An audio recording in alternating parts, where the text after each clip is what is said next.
Hi, welcome to People's Internet Radio. This is Sunshine On, and we are here to talk about the Blarney Stone. I've got Stone Lee, who's your host for today, and we've got Newfie, and we're going to have a really good discussion today. It's open forum, and I just wanted to go ahead and put out the phone number out there. If anyone is so inspired to call in and join into the conversation, that number is 1-269-409-1950. Really thank everyone for joining us today. And here's Stone Lee. Morning, kids, or afternoon, depending on where you're at. Good afternoon, sir. Welcome to the Blarney Stone. Thank you, sir. I've got my co-host, Newfie, and my our lucky charm, I guess we call her, Sunshine. Right on. We got lots in Calgary. So what do you feel like talking about today, Stone? Well, I don't know. Where should we start? PTSD? You want to start with PTSD? Your mind. I think that the Hawaii thing is kind of relevant right at the moment. And I know that you and I, PTSD from traumas that we've had in our life. And I think that was pretty much a trauma that everybody went through over there in Hawaii. Very, very much so, and I've only got mild PTSD. No, Stone, you got it real heavy. We got it mild. I've got mild PTSD. Yes. I do too. Yeah. He's got it heavy. Yeah, there's different degrees of it for sure.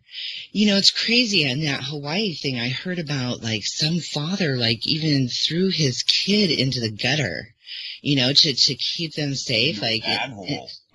Right? I mean, I just can't even imagine. I can't really either. Although I've been to some very traumatic situations as a tow truck driver over the years, a tornado even. It's pretty, it really affects you, and I just can't imagine what those people went through. And I'm curious how many other people out there have PTSD from just simple little things, just small things that like happen. marriage, for example. How many people out there is actually married that have this?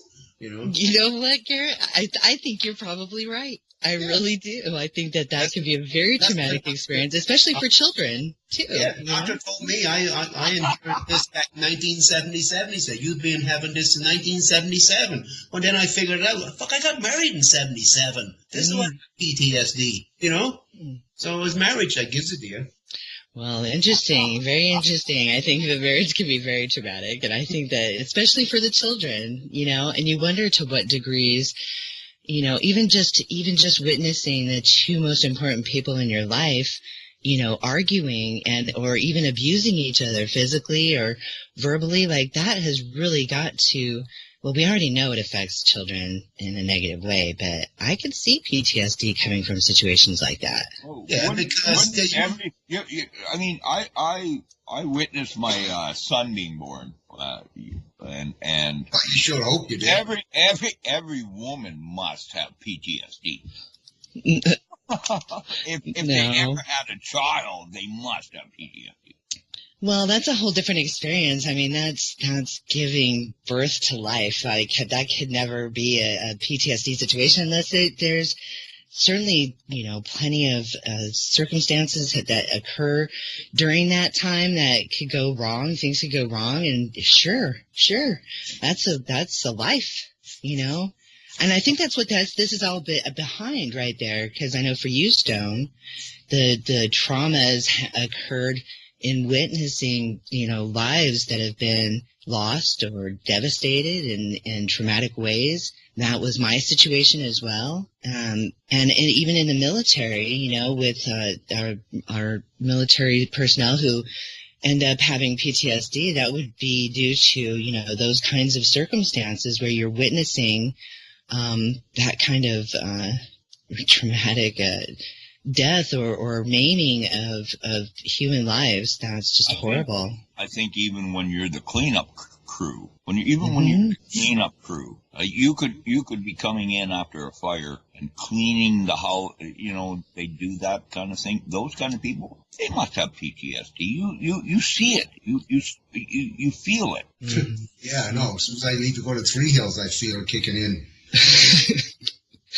And we're not here to make light of the situation, but, I so appreciate you, Newfie, because it really does make a huge difference if we can just laugh a little bit in discussing some of these topics. So I appreciate you. Please keep it up, okay? Well, I know it can get pretty serious. These damn doctors that you go and see every day about this PTSD, and they told me years and years ago, in 77 when I got married, that's when I first got it, eh? So I lived with it for about 7 or 8 years, and I figured there must be a way to get rid of this. So I got a divorce, and the freaking thing is still with me.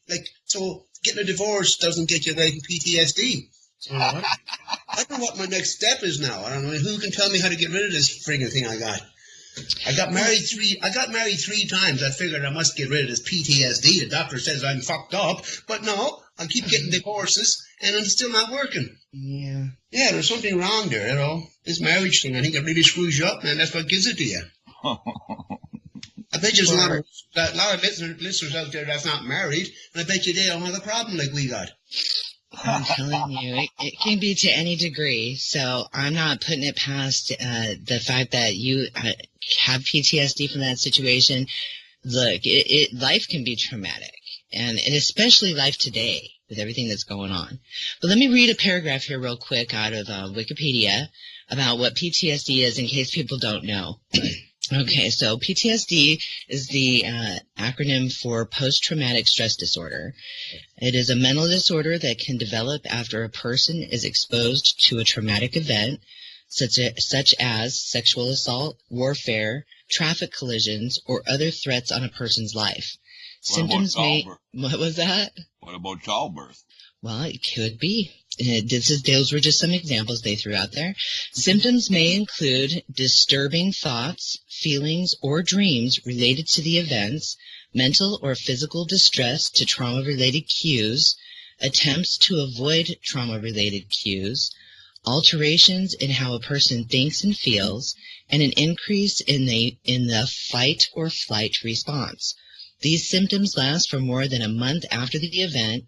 Young children are less likely to show distress, but instead may express their memories through play. A person with PTSD is at a higher risk for suicide and intentional self-harm. Wow. That is so correct. Yes. And I mean, if you think about how hard it is to even be born, I mean, that must be pretty traumatic, just being born. I don't remember that part, but I remember a few hours. I don't remember it either, but I suppose it could be. I actually saw recently, not too long ago, a video that had this child in the womb. It was all, like CGI stuff. But the song was beautiful, and it was about like this being in this really lovely, warm, beautiful place in the womb, and then the whole birthing thing, and it's like you could see in this infant's eyes, like this whole trauma was about to happen with this light coming through, getting ready to be born. It must be pretty traumatizing coming out of the womb. I mean, I just can't imagine how it can't be. I guess we just we don't remember it, or it doesn't affect us. I don't know. Well, it's interesting because, I mean, we could go really deep into that whole topic of what is this whole experience on living the human experience, what is that about? But let's try and stay on topic here a little bit. Mm-hmm. Do you want to go ahead and tell a little bit about like what happened to you, Stone, and how you ended up with PTSD and maybe some of the ways that you've dealt with that? Oh, crap. I smoke pot. That's how I deal with it. That could be helpful. That's how I deal with it. And I drink beer. But no, I got PTSD from driving tow truck for your father. For 40 years. For your father. There was some it was never. I mean, there were some good parts to driving tow truck, but it was sad when you went to for instance, you go to an accident and you know the person that was killed in it, and you know the parents of the child that was killed in that accident, that kind of thing. You know, it's. And then I got called to this tornado in Pine Lake, which was just that really blew my head off. That really did. I mean, so that was the big one for you. That was going through that. It really was the big one. I was really, that broke me a little bit. It was pretty disturbing. It looked like a war zone after the tornado. It was a campground. I was a first responder, and oh man, it was, I cannot get the picture of the zombies. I call them zombies because they were starting to walk out of this campground, right? These people, and they're broken and they're bleeding and it was just like, whoa! I can't get that picture out of my head. These people, the people, that's what I can't get out of my head. You know, it's interesting. Sister actually was, when you said the zombies, you know, that the way that they were walking out of this devastation, my sister actually was a mile away from 9/11 when the Twin Towers fell. And she lived in Brooklyn, so she had to walk back home across the Brooklyn Bridge. And she said that that's exactly what it was like.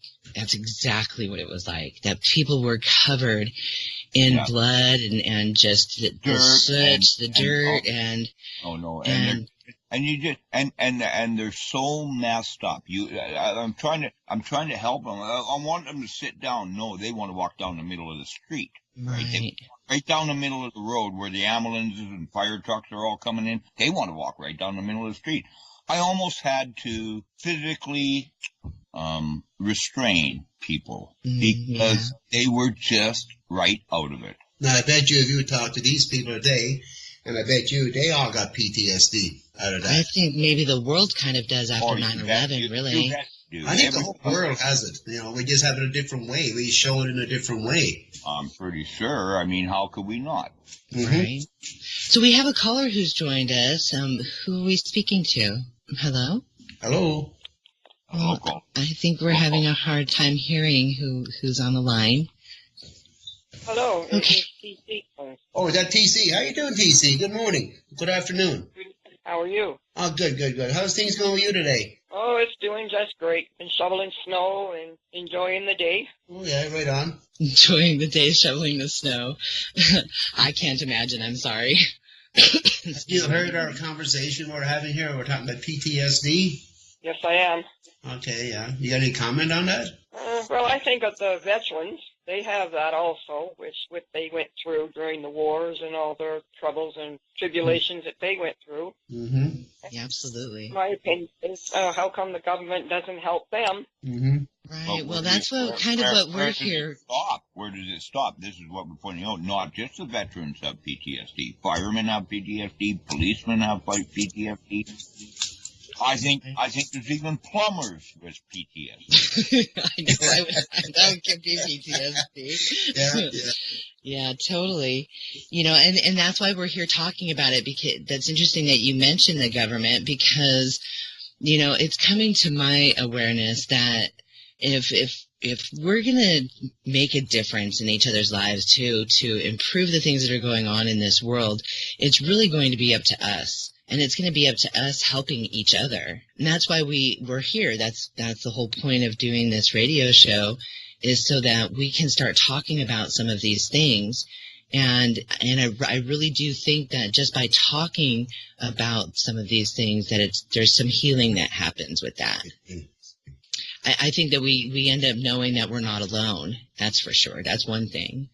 But then also how we manage to get past some of these issues, what has worked for somebody else may not be the same thing for you, but it might turn on the light bulb and say, hey, that kind of makes sense. Or, you know, just to know that you're not alone sometimes will help heal in a lot of ways. So what Yeah, have you? Go ahead. Talking helps a lot with, when you're talking with someone, either a neighbor or your best friend. But sometimes a lot of people just don't want to listen. They don't want to get involved in anything. And my opinion is, why not? They don't want to get involved in anything, but yet they want to get into your business, your private business. Interesting. Yes. Our communities, our neighborhoods are not like they used to be, like when you knew all of your neighbors and all the kids played together on the street, and it's definitely a different world today. It's like you're tabooed or whatever. So Stone, did you end up doing anything that kind of has helped you? I was just, are you reading my mind?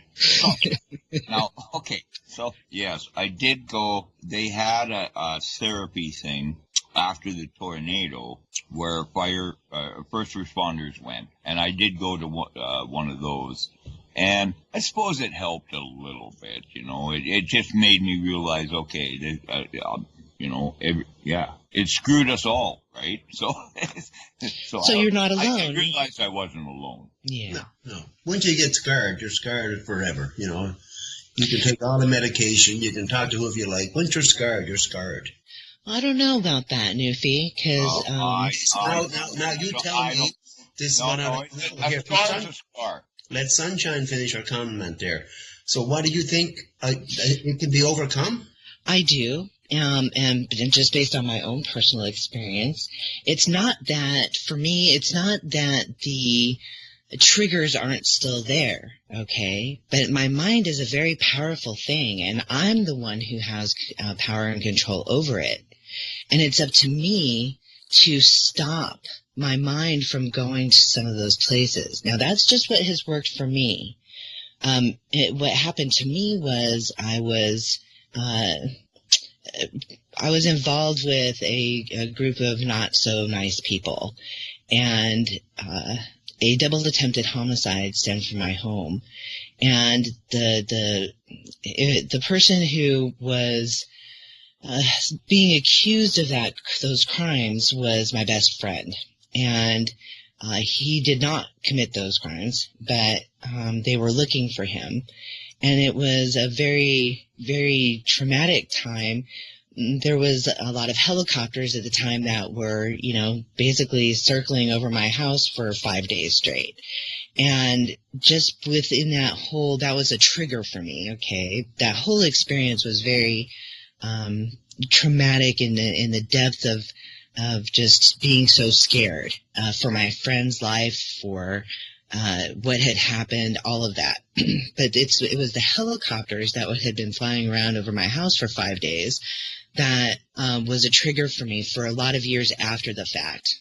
Whenever I heard a helicopter, I would definitely get into that space of feeling all of those feelings again. So then just in my own journey, and after I was able to those people and that lifestyle and all of that, it was just a point in time when I took back the power and control over my own thoughts, my own life again, because I'd been giving power and control to these people for, a couple of decades. And in taking back my power and control, I realized that included my own thoughts. And so when I would be triggered by the sound of a helicopter, I would just stop my thoughts from going to that place of feeding into the fear, okay? Because really, ultimately, the fear is an illusion. My new saying is own it. Well, yeah, I guess in a way, yeah. It is overcoming through our own strength, really, and taking control of our own minds. We haven't been told how powerful our minds are and what we're really capable of doing with them, and it is up to us. When you regain your power and control over your own thoughts, then no one can make you think anything you don't want to think. And it really does. That's what the after effect of the PTSD is about. It's about where our mind goes. And so it is about just not allowing your mind to go to those places. Okay, a funny thing about PTSD, though, that I recognized after my situation, I was traumatizing, I was giving other people PTSD just from talking about it. I would be sitting on the deck, we'd be sitting there. I would start talking about the tornado, and I would start to cry. And other people would start to cry. And then, we're affecting one another. Like, that's what's so silly about PTSD is that you put it on other people. Steve, did you have something that you wanted to say? No, I'm fine. I'm fine. Okay. I just see you kind of coming on and off there, so I just wanted to check really quick. Well, I think it's you coming on and off. Oh. So Stone, I can blame you for my PTSD because you passed on everybody. 15 years. No, you already explained that it came But from but it got worse. It's been getting worse in the last 15 years. I noticed that. So Well, this is interesting that you should say that, Newfie, because when you say that you can blame Stone, right? I think that we do get stuck in that place of wanting to put blame. What Stone says about owning it, that is about taking back your power and control over your thoughts and not making it everybody else's fault. That is kind of how forgiveness works as well, right? Take responsibility for where you are and what you are. I'm not giving you forgiveness, no. I didn't ask for forgiveness. There you go. I could do a whole show on forgiveness, guys. I did a really amazing one, and it actually freed quite a bit. Because I think that that's part of religious indoctrination, is this whole forgiving those who have... and we're talking at the level of like major abusers. Oh, shoot. We're talking about it at the level of major abusers. So, there's forgive and forget, you get an argument with your friend kind of thing. And then there's, forgiveness towards somebody who's just so wronged you. I think it's okay to say F you and walk away. And not allow them, because I think what happens with this whole forgiveness thing is that, and I think it really it goes all the way up to where we're at right now and on a world scale, like when is enough enough? And why can't people get to that place of enough is enough? Because we've been indoctrinated into this whole mindset of forgiveness, and so we allow people to then continue to abuse us, okay, or do us wrong or whatever. Because of this whole indoctrination of forgiveness. And it does prevent us from getting to enough is enough. If I forgive everybody that done me wrong in the last decade or whatever, I would be a zombie walking across the Brooklyn Bridge also. Right. Like I have a sister, my mom passed away 3 years ago, September. I don't know what happened 30 years ago between them and my sister, but for 30 years she never spoke to my mom. My mom was in a nursing home for 5 or 6 years. My sister drove by there every day, not once. Went and seen her in the day of the funeral. She showed up, but never spoke to anyone and just stood in the background, which I thought, my goodness, sister, you got to forgive whatever happened 30 years ago because it could happen to you today. Exactly. Yeah. Well, and I think that, that's the thing about forgiveness. It really does depend. It's so very individual, so very, what could free one person by forgiving could actually, because of codependency, make another person be continually that victim, and allowing someone to victimize them over and over and over again, that same kind of person, because they're told that they have to forgive. So forgiveness is a very, very interesting topic, and I think it would be a great one to discuss one day. But well, I'm pretty much in the same boat. I've got a brother I haven't talked to for over 30 years, and I've tried over and over and over. The family has tried over and over and over to talk to him. It happened 35 years ago. I mean, what the friggin' do? We were kids, but no, he won't let it go. Won't talk to none of the family, won't talk to me. Anyway, because of a stupid thing, because I tried to kill the guy. Well, whoop-de-doo, I tried to kill him. It goes on in my family too. But I had a damn good reason to kill the guy. I mean, I left my hometown where I worked for many, many years, worked my ass off, and I had a bunch of money in my pocket, and I wake up, my money is gone. Well, that's a good reason to kill somebody when they steal from you. What do you Well, I think? don't think it's ever a good reason to kill anybody. For the record, okay? I don't think that should be going on. Especially for $1,000, okay? Come on now. 30 years ago, $1,000 was a lot of money in my wallet.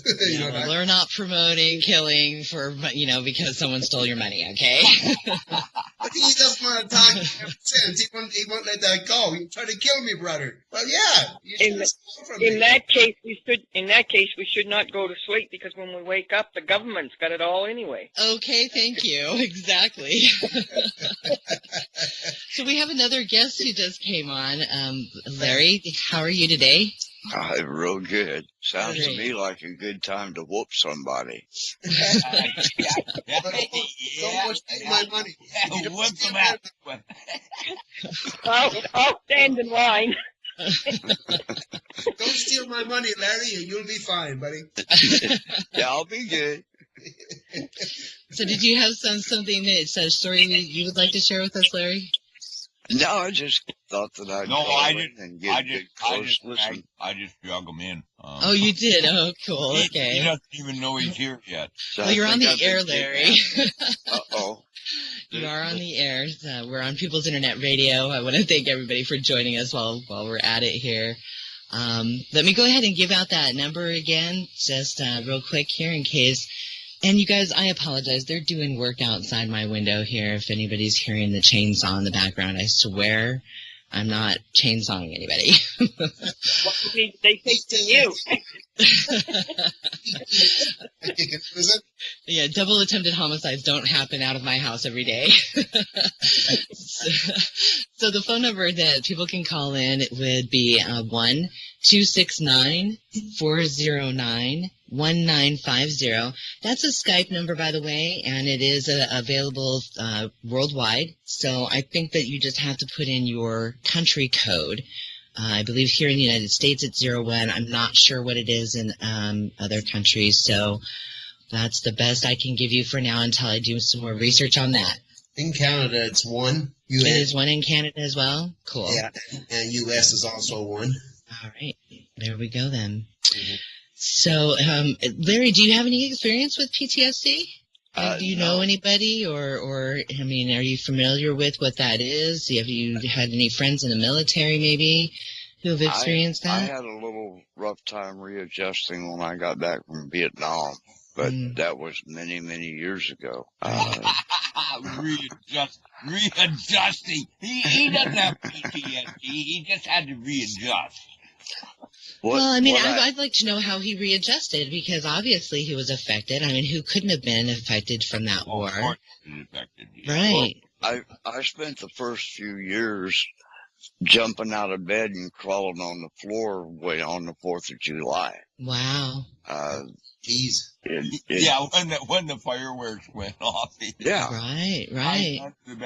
So that was your trigger, was hearing that loud bang and stuff like that. Yeah, and if I was asleep, you could not touch me to wake me up because I'd have you by the throat. Wow. Yeah, no, I'm kind of the same way, but that's from sleeping with other people's women. Jeez. That's from taking $1,000 out of your pocket. That'll give you PTSD. He's the only guy I know sleeps with his shoes on. Oh goodness. Can you imagine? I mean, look. Well, who was the woman who chopped off her husband's, penis? Yes, his penis. Yes, thank you. Like, look, that was traumatic, I think. That was PTSD for sure.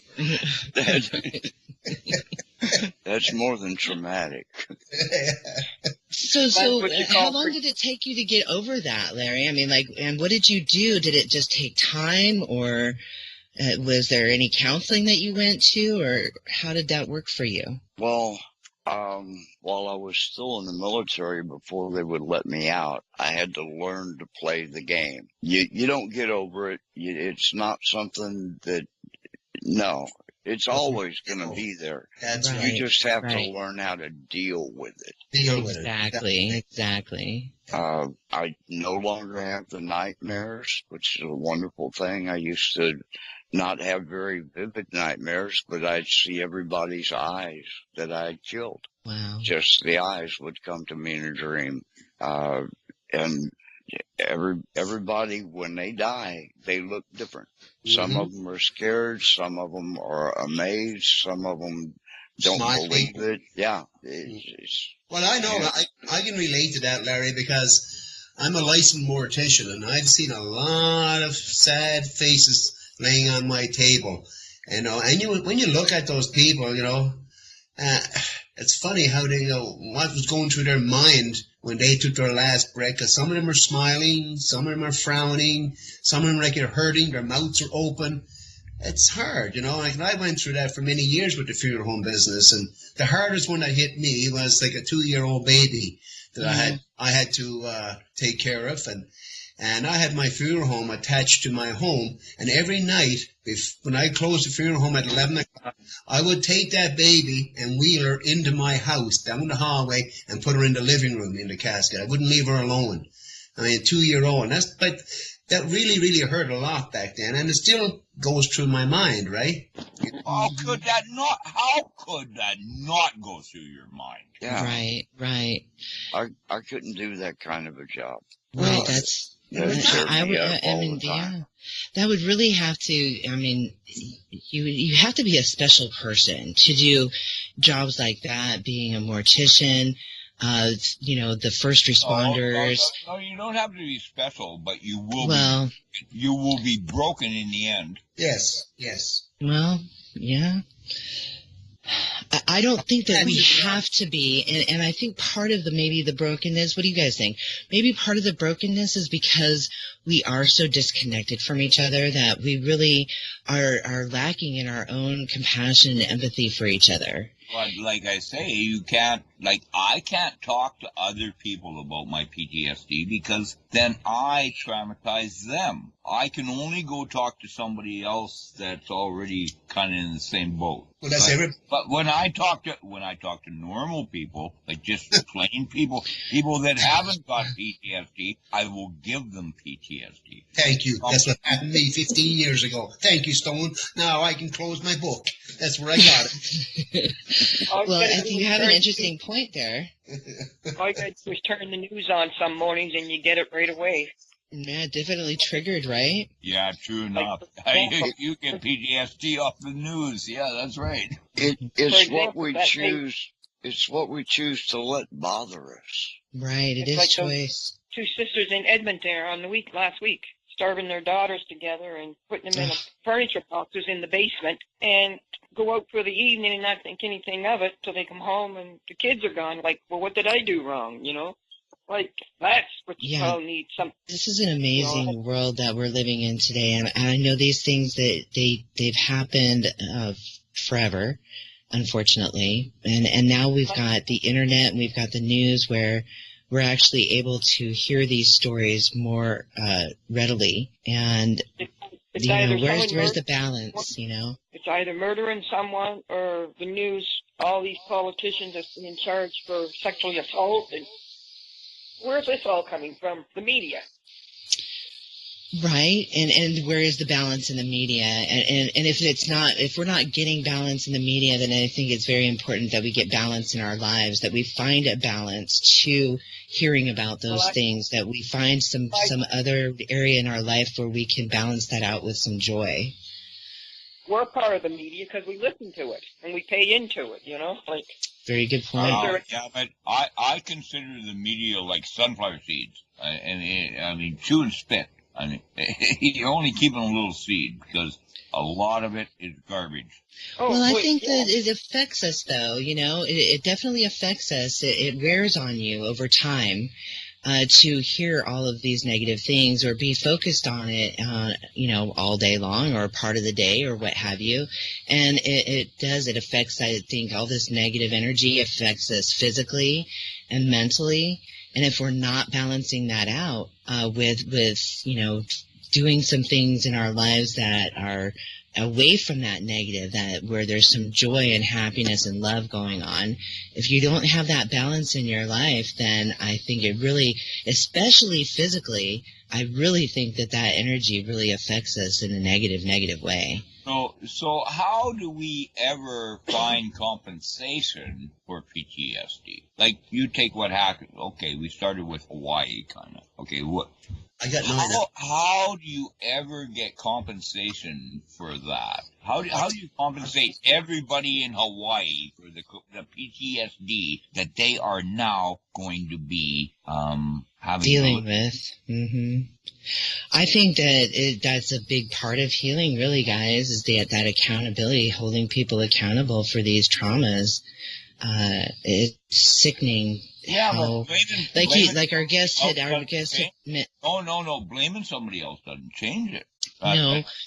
No, but holding people accountable, though, that don't change it. That don't change it either. You still got your PTSD. Yeah, sure, somebody's gonna pay a price, but you still got the PTSD. Well, let's say that someone's PTSD is manifests in anger, okay? And that is how they deal with their PTSD. And maybe some of that anger could be, quelched if there was some accountability for, that trauma, and if the trauma was not just an accident, okay? If the trauma was actually intentional. And, like what happened, now that was an accident, what happened in Hawaii, but can you imagine how those people feel like, and what do? You've got an employee that accidentally pushed a button. First of all, I don't think that that's what happened at all. Okay, I don't think it was just some guy who pushed the wrong button. But let's not go there because everybody else is talking about it. So let's stay away from Hawaii so much. Well, I don't know. I think it's kind of an important thing because those people are traumatized, Stone, and I know they're traumatized, but dog. All these things are going on. I think that most people who listen to the station are aware of false flag, events. Well, maybe these are very traumatic events. Maybe they are, but they're not. I don't know. That was just a test they sent out to see how people would react. And when the actual one comes true, when the actual sent, if they wanted to know, Stone, one at a time, please. How people were going to react, they should have phoned me. I could have told them. Right. What took place in Hawaii? Oh, you haven't heard? Oh, no. Okay, I'll step up. There was a warning came out over the emergency broadcast system that there was a nuclear bomb heading their direction. And for about, 40 minutes before they were told that it wasn't happening. I mean, you had people running for cover and thinking they were going to be bombed with a nuclear bomb. And supposedly it was just an accidental push of the button that put out that broadcast. History repeats itself every year or every decade. History repeats itself. And why are they going to happen next week, next month, next year when actually the bomb is coming through and he sent out a warning? Nobody's going to listen to it. That's right. It's like that. Guys, I'm here in the United States, okay? Yeah, like Cry Wolf. And I'm here in the United States, and I want to ask anybody here in the United States, do you guys have any idea where your closest nuclear bomb fallout shelter is? Because I sure don't. In fact, they haven't told us anything about that here in this country, yet they've been threatening us with this whole, being, bombed by North Korea. But they're not putting out any information at all. I know where our bomb shelter is, and we see. I found it when I was in Boy Scouts. I found out where the bomb shelter here in Three Hills is. Very few people know that it's there. And what's that about? I don't understand. I would think it's basically the bomb shelter is basically for the mayor, all the bigwigs, right? Not all the politicians. Right. Well, that apparently seems to be the case, but I'll tell you what. this is a common sense to me. This is just a common sense. Everybody should be going, well, wait a second. I know that they've made these bunkers. I know they have. They've been around for decades because of the Cold War. I was watching a series last week about Hitler. And it was amazing how many underground tunnels they thought Hitler was hiding at. It was just amazing what they went through to look for Hitler, you know, like. I know, and it's really weird because I don't think people would even have the slightest, they wouldn't even believe it if they knew how much underground stuff. Tunnels they were, yes. Our elite in the United States have over 142 major underground installations with bullet train connectors between each one of them, and they crisscross the whole United States. That's 142, and no one knows where they are? You can pull up a map on the internet that will show you exactly where all of them are, where most of them are, and where most of the tunnel systems are. But see, my point would be is how come our government, especially right now, when there is this supposed threat against our country from North Korea, how come we aren't being told on a daily basis that this is where, if you live in this area, this is where your bunker is, okay? That makes no sense to me. Russia and China have regular drills. It's not your bunker. It's not for you. Mm-hmm. No. But see, that's just the thing is we know about them. We know that they exist. This is another one of those, hello, people. Why aren't we asking the question? Why is it just okay? Right? Why is it just okay that we're drifting along every day with this threat over our head and no one is asking, hey, where's my bunker? There's something really wrong with the world, with the people in America, okay? There's something really, really wrong with people in America who are literally walking around, they know this threat, and they can't even think enough to ask, where's my bunker? What's that about? Because the PTSD is kicking in. They're not remembering where they're at. Well, think about the Cold War. You're probably right. I think there's a problem with there being a threat to start with. Now, Well, that's like I'm from Nova Scotia. Go ahead. I'm from Nova Scotia, and when they brought all the blacks in from the States and all over, they had underground tunnels everywhere for them to come across. Mm-hmm. You know, and the majority of Halifax and Dartmouth is all people that come from underground, their ancestors. Winnipeg is all underground. I mean, the booze trade and stuff, I mean, just look at how much stuff is underground. People don't understand what's down there. And they'll even put on the news, okay, that, Russia has 500 underground bunkers, that they've just remodeled or whatever. And then they had this, 5 million citizen drill or whatever it was, okay? And you can even see that is going on in the news. And yet we're not asking the same question of ourselves in our own country. Why isn't our government out with that? Our government and the presidents and whatever, they are all for themselves. They're making big bucks keeping this to themselves. But as soon as that drill goes off, who's the first one off the ship? The captains of the, it's no different. They taught us in the 60s what to do. Sit under your school desk and cover your head. You'll be okay.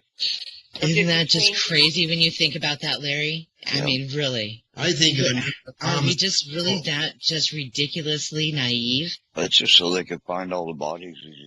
Like if you have a hurricane or a tornado, the first thing you do, go into your basement. What happens if you don't have a basement? Is that your bunker? Right? Would that be your bunker, your basement? Well, when they send a nuclear bomb over here to hit Canada, they ain't going to tell us it's coming. So until it hits, it's too goddamn late to get on a plane and go to a bunker, So, no, you're right. You're right. No, you're right. We won't have enough time. No, exactly. How much time do we really have to get to a bunker? Right. I agree. Get 24-hour notice. Okay, guys, we're sending a bomb over tomorrow at 2 o'clock. You guys will be destroyed. Go hide. It ain't going to do that. They're going to blow us up. I would like to point out, and Larry will no doubt back me up on this. Nuclear weapons are actually old toasters. They're useless. They got stuff so much better than a nuclear bomb that I don't understand why people are even scared of the damn things anymore. With all the military satellites that we've got in the sky, all they have to do is open the silo doors and start a fire. The infrared cameras would lock onto them, and they would be blown up just as they left the silo. It's like in 2000 when they said it was going to be the end of the world. Oh, my God, people were scrounging to buy generators and all the food they could keep. And it, like, I woke up the next morning and my house still looked. Okay, now back to PTSD. Stone, you just didn't, hold on just a second. Let her finish her thought, please. So I was in an apartment, and it was mostly seniors, which I am now one. And people was just terrified to go on the elevator or down the stairs. They just stocked up on candles, and oh my God, and everybody stayed up all night waiting for this 2000, the end of the world. You know, if you put it in your mind is the end of the world, any day if you want to put it. So did that create any PTSD in anybody? Ooh, I bet it did. It did, a lot of people, yes. Okay, well, now how are we going to deal with this? That they can traumatize us, and then, okay, how do we fix this? How do we get compensation for it somehow, or what are we going to do about it? Well, like you said, though, already, that once you have PTSD, it never really goes away, but you learn different coping mechanisms for it, and I think it's very different for people. I just wanted to chime in here real quick, and we're going to be taking a break at the top of the hour in 5 more minutes. We're going to take a 5-minute break. So what I'd like to do, though, in the second hour, if that's cool with you, Stone, is to go ahead and talk about some of the solutions or some of the things that we can do to improve our own lives individually, because I think that trying to depend on our government to make some of these changes is just not going to happen. You'd have to medicate yourself. I do. That is kind of what we've been doing, is medicating ourselves, yes. I don't think that's a solution, though.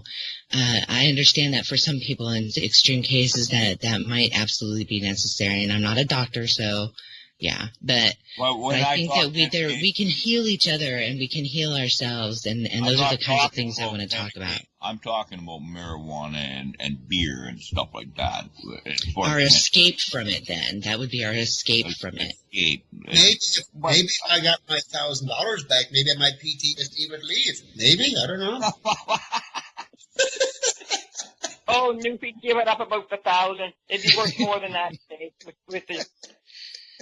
I personally don't understand. My mom's brothers and sisters, they go through that thing where they don't talk to each other for a while, and I just don't get that. It's like there was 18 in my family. That's a lot of people. That's a lot of people. Myself and my twin brother and my younger brother is the only ones that talk to each other, because we were all there for my mom when she was dying. Mm. And I still call my other brothers and sisters on their birthdays. I call them at Christmas time. My phone doesn't ring. I don't know why. Nobody calls me. Is that PTS? Am I worried about that? That's the state of the world today, honestly. I mean, this is how bad it's gotten, folks. We are so disconnected from ourselves and from each other. It is a really sad state of affairs, and I really think that it's this disconnection from ourselves and others that is allowing us to not even comprehend each other. We have no compassion and empathy for each other. We're not comprehending what's really going on in the world. We can read a news article, yes, fluoride is a neurotoxin and it's in your water, okay, and not even recognize what that is really saying. So that's my goal, and I know that Stone's goal is to try and help people start talking to each other again, and let's bond together again. The only way some of my relatives would talk is if I won the lottery, and they'd be coming out of the flipping pine boxes in those bunkers to come up to get the money. And then, Luffy, I would give you your $1,000 back. Oh, thank you. Thank you, DC. Thank you. So, in other words, I'm going to lose my PTSD soon? Yeah, I'll give you 1,000. I'm going to be normal Okay, again? well, here's something. I don't want to be normal anymore. I'm having too much fun with you guys because you guys are not normal. And if I go normal, then I won't be able to listen to you guys. If you go normal, you'll be happy. I think we've been the normal ones all along, actually. No, Those of us who never fit in the box, those of us who were the outcast, those of us who didn't fit into the undereducation system, those of us who have experienced these traumas and have had to find even just the trauma of just living in the world that it is today, because it is not who we really are. Who we really are is love, and it is lacking in the world. And if you haven't fit inside the box of that false narrative of success, I would consider that's because you're not supposed to. It is a false narrative. That's not what success is, not material. I think nowadays what it should be is, years ago, all shopping malls and centers was closed at 5 o'clock on a Friday or a Saturday. And everybody sit down to the family table gathering for a meal. Nowadays, nobody knows what a dining room table is. Right. Come Friday night, you're going out to a restaurant. You're out shopping all weekend. And like you say, TC, back in the day, when the stores shut down on Friday evenings, it gave people chances and families time to be together because they didn't have to go shopping. That's what I'm saying. I was out the other day, out to the one that I babysit for. We went out the other night for dinner. And the majority of the people in the restaurant was on their cell phones talking to each other or texting each other. Across the table. Yes. Okay, so I'm going to have to just ask everybody to just hang on a second for me right now. We're going to go ahead and take that break. Hold your thoughts. This is a fantastic topic. And we're going to come back, and we're going to come back in about 5 minutes and see if we can't find some solutions, some ways that have helped other people. Again, I encourage people to call in. I'll give that number out again when we come back. You're listening to People's Internet Radio and the Blarney Stone. Internet Radio. Yeah, you got it, Stone. You're going to do it, though, not me. Yeah, welcome back to the second half. Oh, I got to go shut this window. Shoot. And make sure you say welcome back to the second half, because then people know that we're on for an hour. Right. Well, okay. Yeah, don't say welcome to the Barney Show. Just say welcome back to the second half. And then people know that there was an hour, 2-hour show. Why don't you do it? What did you do? Yeah, I was going to say, he sounds like he knows it all, doesn't he? Yeah, I know. TC, go shovel your snow, TC. Go shovel snow. Oh, heck no. I'm staying on here to see what happens next. Yeah, I think you'll be tuned in next Tuesday, too, right? Damn right. I won't even hang up. I'm sure I got it on. She sounds you like still owe me a jig to dinner. I owe you nothing now. Okay, guys, I'm sorry. I'm back now. They put smart meters in where I live, and they're taking out the old meters, and so they were literally right outside my window with the saw thing. You should have said no. Oh no, I just asked them if they could come back. So that they're very kind. So they're coming back. What they're installing, Sunshine. What they're installing is, and you probably don't know it, and you probably do know it, but they're installing cameras. What they're doing, and when they change shit outside that, there's cameras that keeps an eye on everybody there. The reality of the world today is that those are everywhere. When they came to put in the smart meter for my water, I said no. And I said, and he looked at me kind of weird, and he said, you're not the first person in town to say no. So I guess if you don't want it, we won't do it. So do they charge you extra, Stone? No, it didn't cost you nothing. Well, right, but they're charging us extra. If we opt out of having the smart meter, then we have to pay an extra $10 a month to have the person come around and read our meters. Oh. And here's the thing, I would have opted out, except I live in a mobile home park, and I'm literally surrounded by 9 other smart meters within 40 yards from me. 50 yards from me. Realistically, it doesn't matter. Some does it when you're surrounded with it already. Yeah. Mm-hmm. So they put a smartphone on our water meter. I save $7 a month. Wow. Yeah. Yeah. You know, And not only they- that, it's spying on you. they come and check your neighborhood, my backyard, see what furniture I got. As I said, they're putting a camera. What it is a camera that's been built in there to keep track of you. They're spying on us. It's spying on you. It's collecting data on you. How often do you wash your dishes? How often do you flush your toilet? How often do you take a shower? They can tell everybody the length of the time your water is running, what you're doing. So this is another example of everybody's heard the news now that, you're being listened in on. Everybody can see it if they have spent any amount of time on the internet. Something that you say in a conversation pops up as, an advertisement. This is really happening, that even mainstream media news is saying that your TV is listening in on you and it's collecting data. So, and it's being recorded, and it's all being kept and recorded. Now, I got to tell my wife that little blue button on the bottom of your screen or your TV in the corner, it's actually a camera.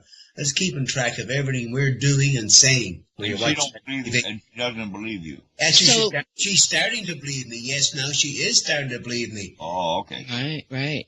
So now listen, what would be, and I've been saying this about Facebook for a long time, which is why I don't participate in it. Facebook is something else. But so they're collecting all this data on people. Right. Why would they be doing that? What would be the purpose? What would be the end game of that? Like AI, they need it for their logarithms. They take all this data, they crunch it, and then they figure out what's going on. But how are they getting into my camera to get all these pictures? They makes up these folders and says, you became friends with these people. You what? You let them. By going on Facebook. Yes, there's no other way to stop. You remember those, those agreements when you go on? Terms and conditions. And you signed that agreement? I don't think I signed anything. Well, okay, so this is the problem. This is a good point, Stone. Right. Very good point, because people are not paying attention to those terms. They're not paying attention to those terms and conditions. Just think about this. Your kid has a cell phone, okay, that has pictures of them and their friends all over it. Right. And they want this app. They want this new app, and they're going to download this app. And when they press accept those terms and conditions, which your child hasn't read, okay, which most adults don't read. Right. And now they have access to all of the information on their own phone. But if you're in a family plan, I guarantee you that they have access across the family plan now. Right. Yeah. Mm-hmm. Go into a bank. You get to a bank and you're getting a loan, for example, and he gives you like 15 pages for a fucking $5,000 loan. Okay. And you pass me through the sign this. Like, and we don't read to see what it says, right? If you don't pay in 30 days, we're taking your fucking house. We don't read that. We just get to the fucking place where you got to sign your name, get my 5,000, and get out of there. And then in a couple of years down the road, you got a guy knocking on your door looking for the keys for your car. Why? Well, you didn't pay the bank. We didn't read those little fine prints, eh? Well, and this is the point I was beginning to make about Facebook. And people putting all of their information on there. They know what you believe, what you like, what you think. They know who your family members are. They know who your friends are, and they know where all of those people live, including yourself. Exactly. So sometimes they know where they are at any point in time. Exactly. True that too. If you're carrying a phone, they're with you 24/7. But if I committed a crime here in Canada, in Calgary, left my phone, and I flew to Toronto, they may not find me for 2 or 3 weeks or a couple of months, because I got a lot of friends they got to go through in Ontario, right? Because they know, okay, that's where your friends are. He's probably gone to a friend's place. So you're always fucking watched everywhere we go. Okay, so here's what I get really frustrated, because we're saying those drones now can knock down a lot of people keeping playgrounds playing and stuff. Yeah. No matter what it is, it's going to be some type of electronics or something that's going to put the fear in people to stay home and lock themselves up and not leave their house. I think that this might be an actual end game. I think that online purchasing, I can't believe I can't stand to go shopping. So I haven't been to like someplace like Walmart in a really long time. And I went the other day and I couldn't believe how bare the shelves were. And what is that about? Is it because everybody is buying online now? And so what is the need for the store? One key word that TC and there's online. You can now have your groceries delivered to you. You can have your takeout delivered to you. You can purchase anything online that you need. Mm-hmm. And it really makes you wonder, are we coming to a place and a time when we're not even going to have to leave our houses? How disconnecting is that? That's why all these big stores are shutting down. That's what it is. The government has got us so... Wait, everybody can't talk at once. TC. Everybody can't talk at once, please. I know, but I was trying to tell TC, you said something very important, and that is the word fear. Fear, yes. Like I have a grandson I babysit once in a while, and one morning my blood sugar dropped so low that I couldn't even remember my husband's phone number. And my grandson was here, and he said, "Gran, do you need something?" And he took my blood sugar for me. He was only 5 years old. I taught him not to have fear and stuff like that. If you need to help someone, do it. He poked my finger, and it was down to 2.7. And he said, "Gran," he said, "are you okay?" I said, "Yeah, I'll be fine." He went and got me a glass of juice. I drank it, and we took it 20 minutes later. It still wasn't the same. He goes to the neighbors next door, knocks on their door. They come, and he said, "Can you help my grandma? Her blood's no good." And people said, 5 years old, why would you tell him to go to a neighbor? Well, I knew the neighbor. If I didn't know them, he wouldn't have went. But people have got the fear in kids so much. Don't talk to strangers. If you don't talk to a stranger, how are you going to get to know them? Like, I didn't know Lucy for... And that's a beautiful story, TC. Beautiful. And he still remembers that. Like every day. I remember exactly what you're saying with my own children when they were little. The world was really changing at that time. They're 22, 21, and 23 coming up.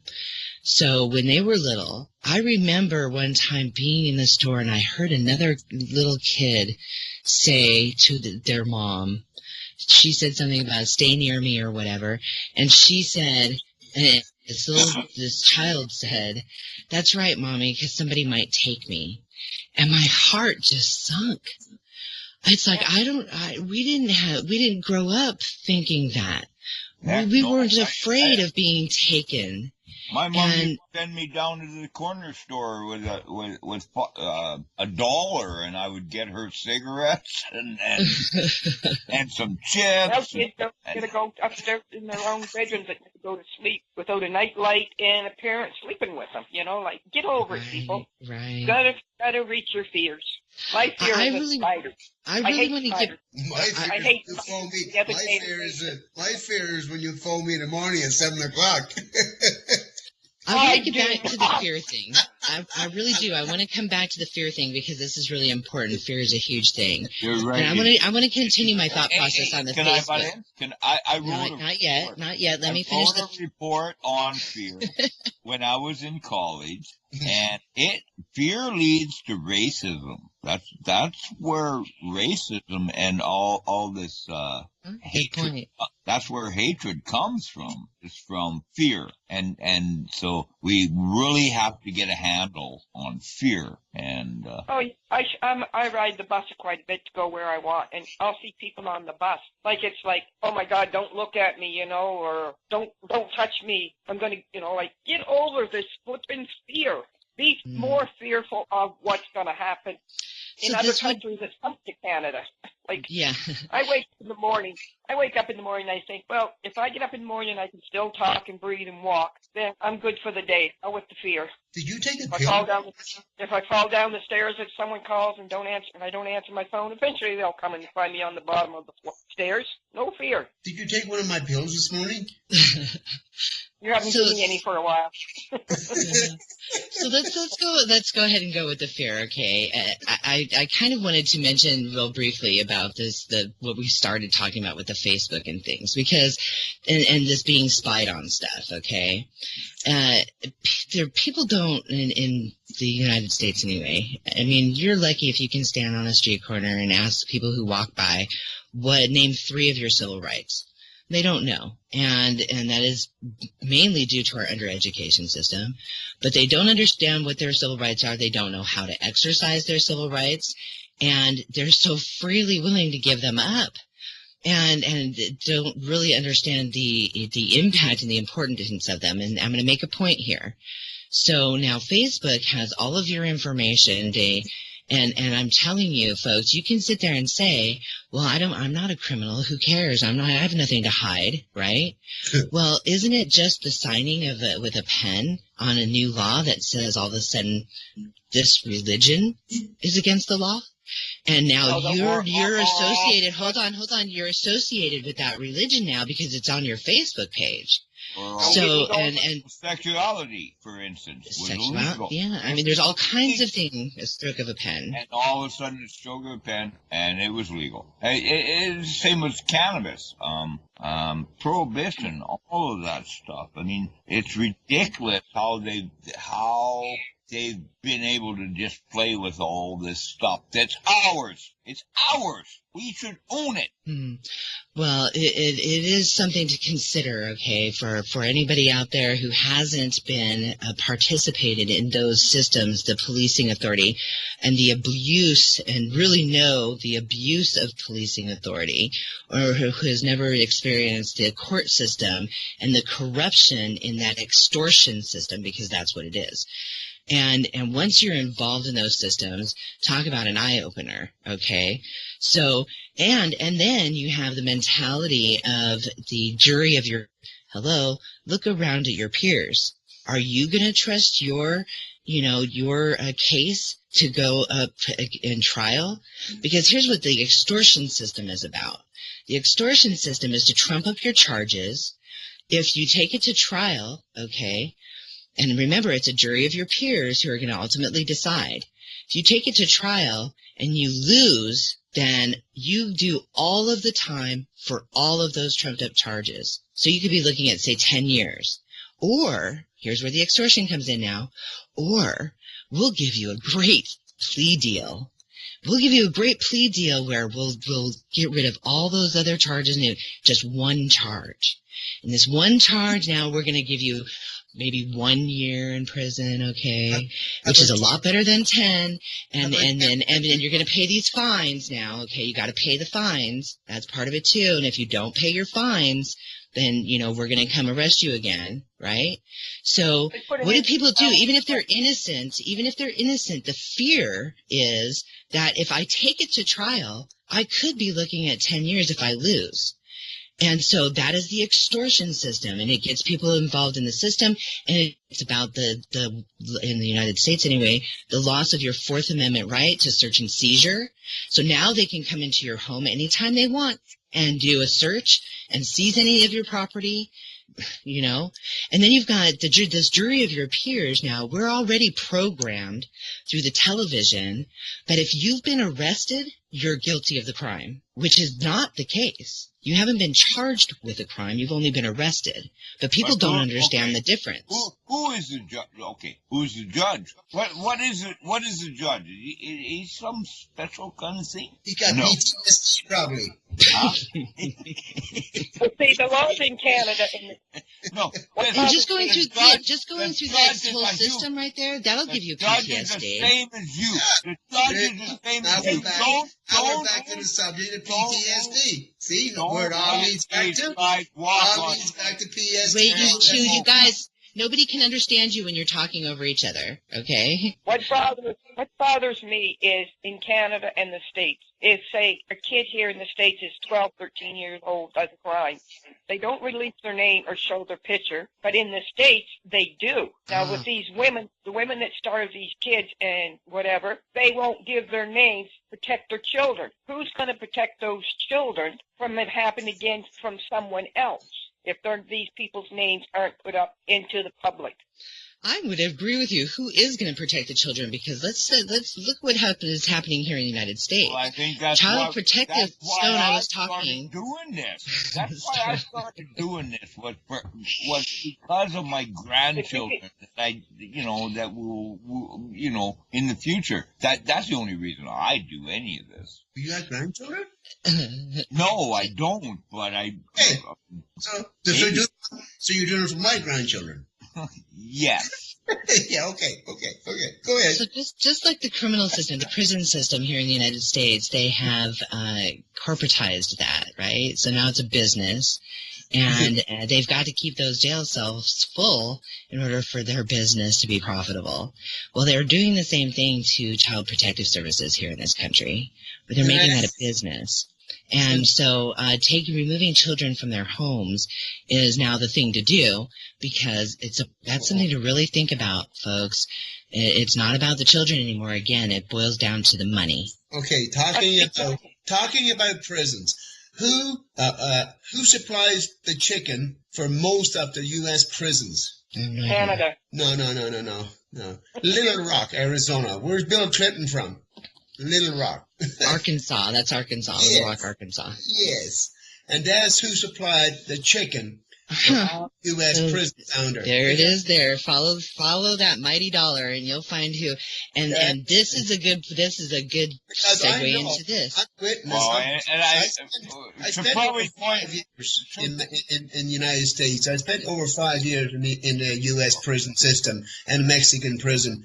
And Bill Clinton, he was the supplier of the chicken. He made sure that Little Rock got the chicken out to every one of those prisons, and he made billions of dollars on that. Right. So the money. I wanted to get that pointed out, that you went to school. Yes, I went to criminology #1. There you go. Mm-hmm. Yeah, so really, people really don't understand how these systems work and what's really going on, unless you've actually been involved in them. So it's really playing the tape out. And really, all involved? Well, yeah. Involved in it? Yes, because it affects all of us. Certainly, I mean, in California or in this country, it's like when one family member goes to prison, then the whole family is affected by that. So my family had to get affected. My family didn't even know I was in there. And then there's the whole idea that you're supposed to be innocent. You're supposed to be innocent until. If we'd have known you were in there, Nuvi, we would have come and got you. I know. My own family didn't even know I was in there, for Christ's sake. Well, I think that out a couple of years later, I sent him a fucking Christmas card or something. He said, "Where the hell you been for the last 5 or 6 years?" I said, "All right, things are getting out of hand. People are talking over each other." Okay. But that's like Sunshine has tried to take control 3 or 4 times, and you people just ignore her. So I don't know what to do this time. Well, you better put Newfie back in jail for a bit. No, I can drop everybody except for Sunshine and Stone if need be. Or okay, thank you, Steve. Or I could take control and just leave Sunshine on. So I'm sorry, I thought it was working pretty good, but well, it has been, and we're going to continue forward. We're just going to be more aware of not talking over each other. That would be great. Because the problem is that people can't understand what we're even saying when they're listening to that on the radio. All they hear is just a bunch of jumbled, people talking over each other. So, and the whole idea is that we want people to hear the message that we're talking about, and hopefully we're helping people and letting them know that they're not alone. So do you guys want to go back to the fear? Because I think that's really important. We've got another half hour here. I forgot to give the number out again in case anybody wants to join us. That'd be great. The number to call in is 1-269-409-1950. And yeah, let's talk about fear for the last half hour, because fear was a huge thing in my life as well. For a very, very long time, I was actually the deceptive manipulation game and the fear that comes with that, and how people are control other people through fear. I was definitely a victim of that and was almost pushed to the point of being left in a permanent paranoia psychosis kind of state. And I'm very grateful that for myself, I had an experience that just completely took me out of fear, where in a single moment, I realized that fear was an illusion and it only had power if I fed into it. Yeah. And that is the fear that's controlling all of us worldwide in these false flag events and going to these wars and watching the news. I mean, on a daily basis, we're bombarded with information that is absolutely fear-based. And when people are in fear, they are controllable. And it absolutely leads to our enslavement. It leads to our inability to do anything about anything. It leads to our inability to say enough is enough and stand up for ourselves because we're in fear. Fear of losing our jobs, fear of losing our health care, fear of everything. Fear of aliens taking our jobs, you name it. No. And like I said, I did a report on this in college, and it really, same as you, Sunshine, it really woke me up, and I have not been in fear ever since. That's right. Fear is a controlling thing if you want it to be. Right. It's like your mind. It's actually a survival. It's actually a survival instinct. I mean, it's a different kind of fear, though. Yeah. Yes, it is. You need fear, but then again, yeah. Well, there's the fight and flight fear, right, which is a fear-based mechanism that is self-preservation. If someone's going to attack you, if you're, that kind of fear is necessary for our survival under those circumstances. It's the other fear, this created fear, this manipulated fear that state that people are in. And I really question whether or not it's been going on for so long, for centuries, really, within the human race or the human species, that I question whether or not it's almost part of our DNA at this point. Oh, fear has been around for years. For years, people's fear of the thunderstorms, fear is afraid of going out and getting hit by a car, or fear of choking on a piece of bacon or something. Your mind can take you anywhere that you want. Your mind is a dictionary. Your mind is history. That's what it is. Yes. It takes you back. Mm-hmm. I agree. I actually have a story about that as well. In my own life, I was always raised to be a very strong, independent woman. And, I lived my life in that, what I thought was that way. And then someone asked me, what is your biggest secret? And I was trying to think of, what is my biggest secret from everybody else? And I couldn't think of one because I'm pretty much an open book.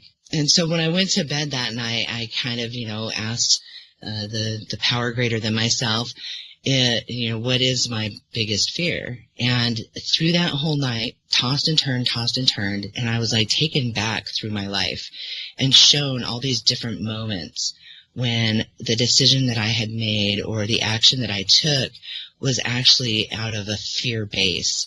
And it took me all the way back to when I was molested when I was in kindergarten. And that's when it started. And I had no idea. My biggest secret was the biggest secret that I had from myself. And that was a huge eye-opener for me, that I was actually living my life from a fear base and I didn't even know it. So it was one of the catalysts to getting to that place of having no fear. The only time I ever was really scared of fear is one time I had to have emergency surgery, and they give you this machine that you can push your own medication or whatever, morphine, and my machine wasn't working. And I said to the nurse that morning, I said, could I have something for pain? She says, well, you're not getting it through the machine. I said, well, I've been watching it hasn't been dripping or too fast. And someone else came in, and by then I was out. I didn't know nothing. And the last thing I remembered is they had brought my grandson in, and my two kids were there, and they brought me back. And my biggest fear was, what would happen if I didn't come out of that state of death? What would they have done? Would they have just said, hell with her, let's leave her. I don't know what to do. We're only young. What can we do? We got no family members. Everybody's so distant, you know. But I got over the fear that next day is watching another woman go through the same thing, but she did not make it. And I said to myself that day, if the Lord is willing to keep me alive for the next day or the next 2 days, my fear would be priceless. Right. And that's the way I feel. Fear is something that you got to let go of it. It really, majority of the time, it is an illusion. It truly is. It is something that is manifest within our own minds, that is, we're manipulated into having in our lives, and it only has power if you feed into it. I have a sister-in-law. As soon as she sees a police car, she is terrified. And I said to her, why are you so terrified? It's going the opposite direction. I just don't like them. I said, what did you do in your life that you're afraid that they're going to catch up with you? No, it's just the fear of being in the back seat of one. Well, try it and see how you feel in the back of one. Get over that fear. You know, like, come on, people, get a grip. Fear, you know, I don't have fear anymore. I lost my fear when I was 7 years old. That's when I lost I've got no fear. I mean, there's nothing out there that scares me or I'm afraid of or anything. When I was 7 years old, I was actually drowned. I was drowned. And I was told under the water, I've seen everything under the water. I know exactly what the bottom of the ocean looks like, the colors. And I seen this one light, and I just kept swimming and swimming. I couldn't swim. I didn't know how to swim. I was all tied up in ropes and strings, but I thought I was swimming. But I kept going and going. That little light got bigger and bigger and bigger. And when I popped out of that water, I had no more fear. I wasn't afraid of anything. I mean, today you put me beside a pool, and if someone gets in the pool and horse plays around or his water gets over me and dunks me underwater, that's when my fear comes out then. That's when my fear, the only time it comes out. Because then I attack people. And that's the only fear that I've ever had, but I overcome it because I stay out of the water. Yeah, you live that fear. And for me, with the PTSD, after going through that experience, and that's what was triggered in me when I heard those helicopters. And it was so bad. The person who ended up, actually committing those crimes, went to prison, and I knew when they were getting out, and I became very consumed by fear at that time as well. And this is the most crazy story, folks. I ended up, my car broke down, and I needed a new, fuel pump or whatever it was. And I call the auto parts place, and somebody answers the phone, and I say that I had, this is the part that I need. Do they have it? And then this person was kind enough to actually even offer to put it in for me, install it in my car. And which I thought was pretty amazing. I'm like, wow, that's great. I appreciate that, because I certainly can't afford a mechanic. I was going to try and do it myself. And so I went to that auto parts store to pick up the part, and I'm standing there in line, and I'm not kidding you. There goes walking by behind the counter the guy who committed those crimes, who had done his time in prison. And I'm standing there looking, and he was actually the person that I had talked to on the phone. I just had not connected it. And I'm standing there, and I realized this was after I had gotten out of fear. And I'm standing there looking at this person, I'm like, oh my gosh, I feel nothing right now. I have no fear. And what was I so afraid of anyway? Like, I'm like twice as big as he is. So it was just kind of funny to me. Getting out of that fear was amazing. And it really took just knowing in every fiber of my being that this is a game that's being played to control us. And knowing that with every fiber of my being, that it is an illusion. Do you think fear is maybe different for men and women? Is it different? I'm sure it's probably different for everybody. Everybody's experience is different. And it's a different degree. It's just like the PTSD. But I think that most men don't seem to be very scared of anything. No, that's not true at all. Most of the men I know ain't scared of nothing. Yes, they are. If they see a spot of blood, look out. Right? Right? Or I know the gangsters, who, if it's a dark street, they're terrified to walk down a dark street. I'll walk down a dark street. Well, okay, maybe I was generalizing using my own self. I ain't too scared of nothing. About 3 weeks ago, I was at a pub up the street from where I live, and there was 4 girls and I sitting at a table, and this guy comes in, and he was drunk. They shouldn't even start serving him. And he comes over to our table, and he says, my name is Craig. Give me a call, on Craigslist. And I said, yeah, whatever. And the girls, they were kind of getting scared of him type of thing, and he kept coming bugging us. And I told him, I said, we didn't invite you, just move on. So he kept coming back, and a couple of girls says, well, I'm going to leave. And then he used a few choice words on these girls, which I won't say what he called them. And he kept bugging us. And then there was only 2 of us. And she went up and said to the bartender, he's being very obnoxious. Bartender said, oh, we'll keep an eye on him. Sure, he did. So we're sitting there, and he comes and puts his arm around me, and I said, back off. And he called me a bitch. I said, sorry. And before I realized, I grabbed him by the throat, and I set him in a chair, and I said, now you sit there. And he did. He sat there, and one of the girls said, what? How would you dare do that? He's so drunk, all I had to do was just touch him, and he would have fell over anyway. What, So I said, well, John went to the bar with you?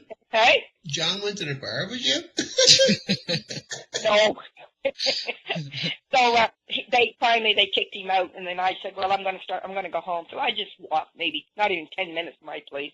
And they said, are you sure you're going to be okay going out there? He could be out there waiting for you. I said, I hope he is, because then I'll take him down again. Mm-hmm. And why be scared of someone like that?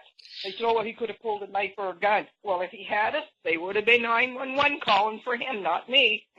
Well, here's the thing, too, is that people who are victimized, and not everyone, okay, but there are people out there who actually look for people to victimize. They know who they can target. They thought I was one. Right. About 20 years ago, I was 317 pounds. As of today, right now, I'm 157. Maybe by congratulations. No, I mean, TC, I gotta say, if there were just more people like you in the world, boy. No, one is enough.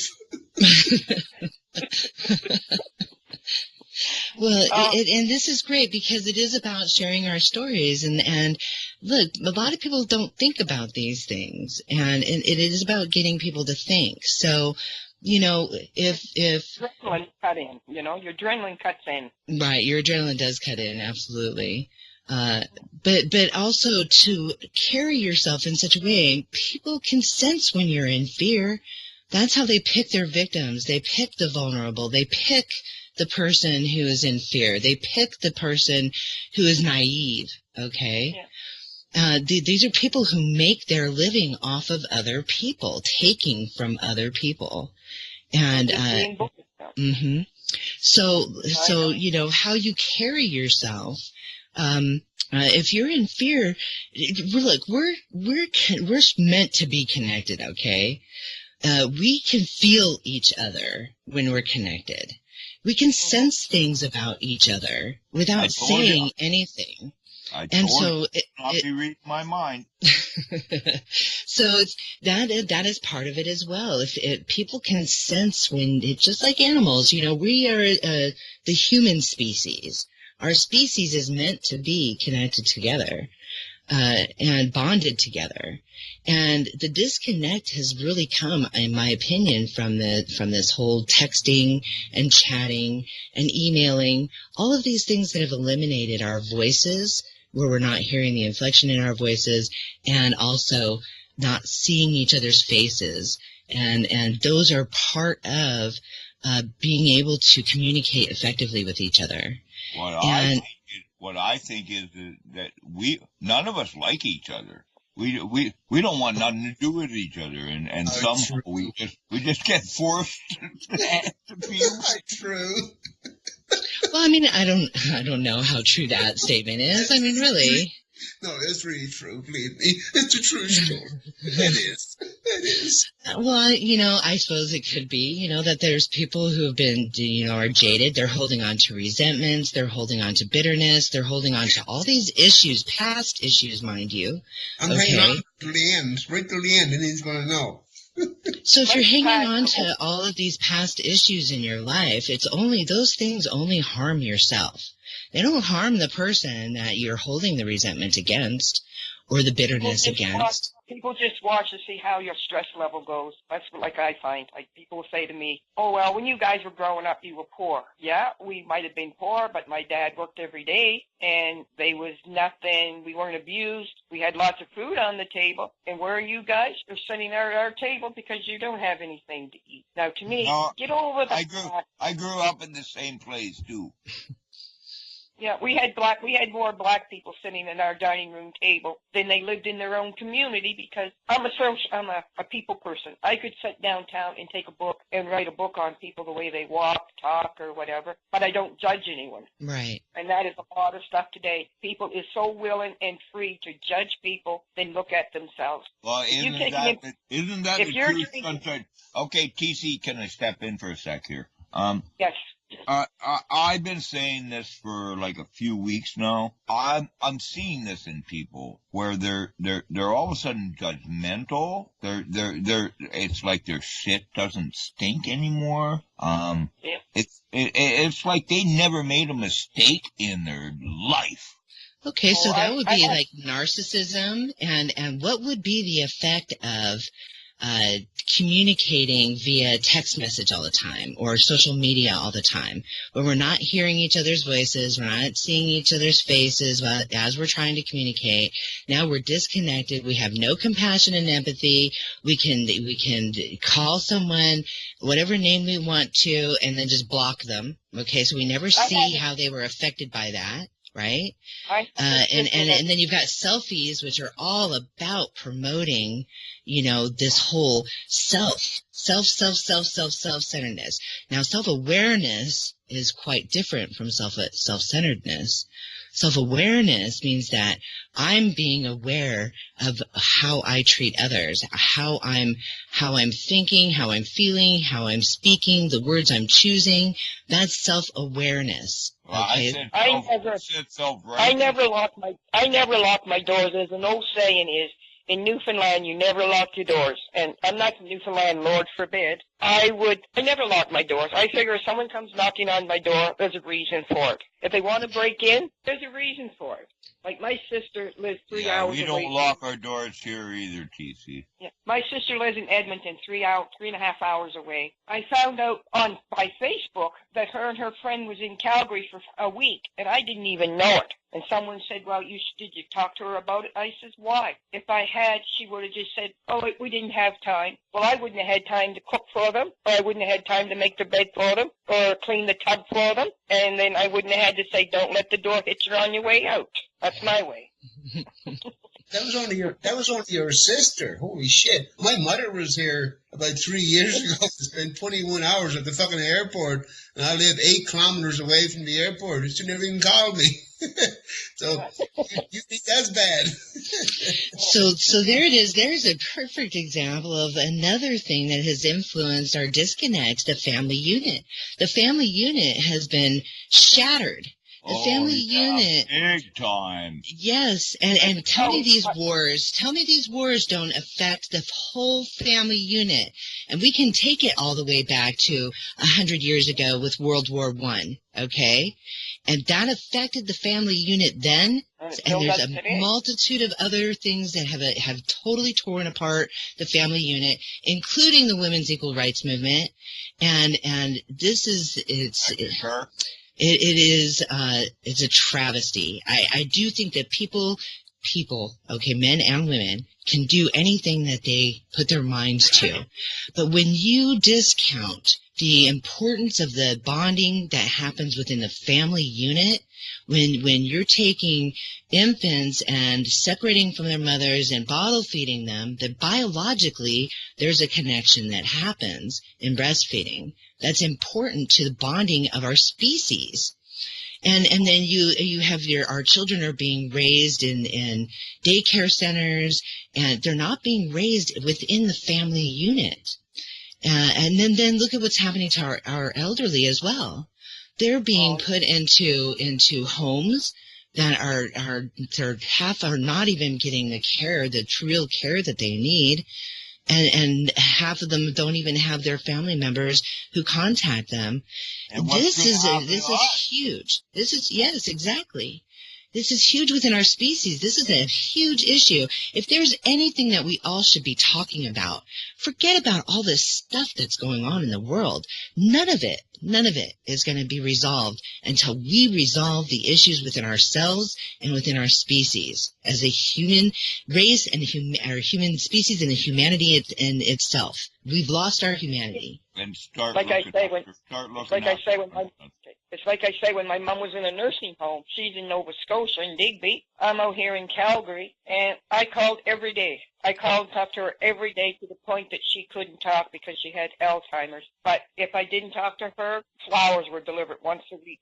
And my sister, one of my sisters, I said to her, I sent Mom flowers today. She said, well, she won't know who they're from. I know who they were from. Right. You know, like, and she went home for a month. And I think she maybe spent 2 days with my mom. And they toured Halifax. They toured the museum where the Titanic went down. Get that over. That's years ago. The Titanic, they don't know who you are.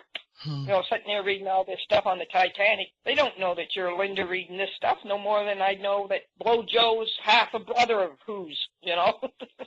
Like, get over it. Get the family together. Like, when people move in the neighborhood, I always said, when someone moves into a neighborhood, they should have a block party so they know who their neighbors is and there will be no fear of them.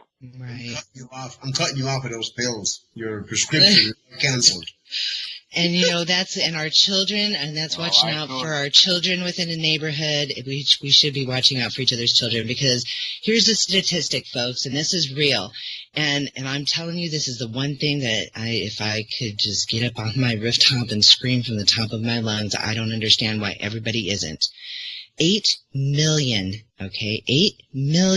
children go missing worldwide on an annual basis. Oh, yeah. That number is staggering. There shouldn't even be one child, let alone 8 million. Out of the 8 million, there's probably only 7 million that have fine homes. People are stealing kids, so they're not lost, right? For sex trade. Yeah, they're using them for sex trade. They're not lost. They're gone to a Hey, you home. guys are talking over each other again. Oh, yeah. Okay, so Yeah. it's a staggering figure. There's a lot going on in this world that is a difficult thing to wrap our minds around. It's a difficult thing to face. But we've got to do it. We've got to do it. And what it's going to take is that we do it together. We don't have to do it alone. Be your brother's keeper. Right. So we're gonna wrap it up here. We're coming to the end of our time here. I just want to give everybody an opportunity. You've got, say, a minute or so to and say any last thoughts that you might have. Well, it was enjoyable chatting with you people. You too, And I hope nobody has any fear of what I was talking about. Right on. I got You were talking about seniors residents. You know, the thing is, people put old people in seniors residents and they throw them away like garbage. But you look around and people that have animals, they are taken more care of than humans, and the SPCA's, they're top notch. But seniors residents, I feel bad for some of them. I've seen them when my mom was in one, the way she was treated. Because she didn't speak French. One of them was a completely French. She couldn't speak French. She was completely alone. She might as well have been alone in a room by herself. And the place that I had found her was in Digby, which it was a really nice place. She could look out and watch the boats come in and out where she was born and raised. You know, and Lord forbid the day that she died, it was on Mother's Day that I tried to call, and they called me and told me that morning that she had passed. And the first one that was to Nova Scotia on a plane was myself. I had to borrow and beg money to get there, but I've never regretted every minute of it. I Okay. still think of her every day, the things that she taught me and what she did not teach me. My mom taught me never judge, because one day it's going to come back. Karma is a Yes. relay. It comes back. Absolutely. Thank you, TC. TC, nice talking to you, honey. We're getting close here. So Okay. you can bring up this subject again next week if you wish. You can bring I up would this love to have you back, TC. Absolutely. and yeah. Uh, So anyway, so I Stone, TC, just go sit in the corner and watch the cat. Now, Stone, you got anything to finish off with? No, I thought I already said it. Be your brother's keeper. All right. So Yeah. sunshine. That's a beautiful one, Stone. Dude, it's, the golden rule. Treat others like you want to be treated. Respect yourself, and you'll ultimately respect others. That's right. And walk side by side, not behind or in front. Walk side by side. Never That get makes it. and never get in the front seat.